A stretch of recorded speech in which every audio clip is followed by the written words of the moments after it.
Welcome to The Explainer. Today, we're popping the hood on a massive trillion-dollar machine, the American credit card industry. It's an engine built with just absolute ruthless precision.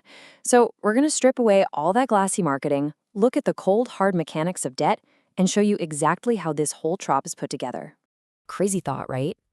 But what if I told you that every single time you swipe, someone on the other end is quietly hoping you actually can't pay the bill? Seriously, in the credit card industry, if you pay your balance in full every month, they literally call you a deadbeat. Why? Because you don't generate interest. Those massive, shiny skyscrapers in the financial districts, yeah, those aren't built on responsible payers. They are built on people who carry balances, miss payments, and get stuck in a debt cycle. Section 1, the profitable debt machine, breaking down the business model. Okay, so picture this. You lend a buddy $1,000. If they pay you back in full next month, you've earned zero profit. As a business model, that's terrible. But let's say you charge them a 24% annual percentage rate, and you let them pay you just $25 a month. Well, now, that single $1,000 loan is going to take them over 5 years to pay off, and you are going to rake in nearly $800 in pure interest. That right there is the exact mathematical engine powering these companies. And this profit engine? It's highly optimized across a bunch of different channels. It's like a beautifully diversified portfolio of income for the banks. You've got interest charges acting as the main reactor, right? But then there are the punitive late fees, annual fees just for the privilege of holding a piece of plastic, and those hidden merchant interchange fees where they're skimming 2 to 3% from a business every single time you tap your card. But the core strategy never changes. The longer you stay in debt, the more profitable you become. Section 2. The minimum payment trap.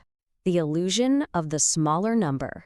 We've all been there. You log into your banking app and you're met with two starkly different numbers, the full balance and the minimum payment.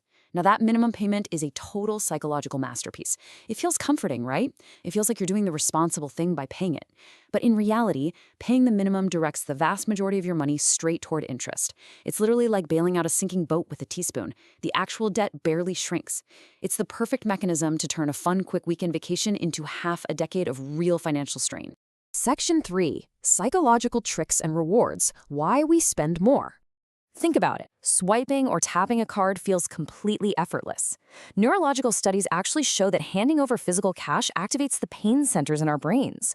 We genuinely feel the loss of those bills. But tapping a piece of plastic, or, your smartwatch, creates this psychological distance between the act of buying and the pain of paying. It totally bypasses our natural financial defense mechanisms. Retailers and card issuers relentlessly exploit this frictionless experience to quietly inflate how much you spend. It doesn't feel like losing money, it just feels like magic. And to make that frictionless tap even more enticing, they introduce the rewards illusion. Cashback, travel points, airport lounge access, free hotel nights. Look, for the highly disciplined minority who treat their credit card exactly like a debit card, these are fantastic perks. But for the vast majority of us, it's a gamified trap. People will buy things they don't even need or justify an incredibly overpriced dinner just to hit a spending tier or earn a free flight. They are completely blind to the fact that they are spending dollars just to earn pennies.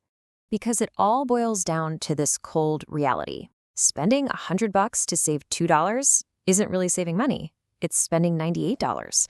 If you're paying 20% interest on a carried balance, those quote-unquote free hotel nights and 2% cashback rewards are actually costing you an absolute fortune. You aren't playing the system is playing you.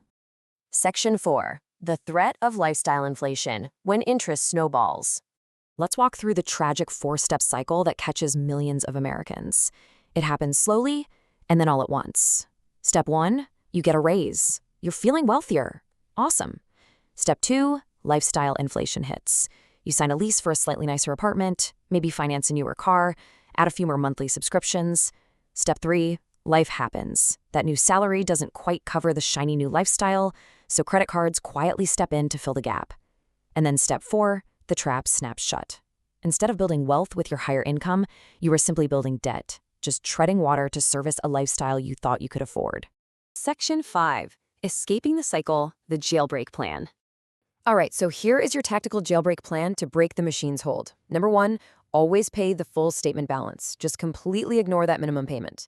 Number 2, The cash rule. Never put a lifestyle purchase on a card that you couldn't buy with actual cash today.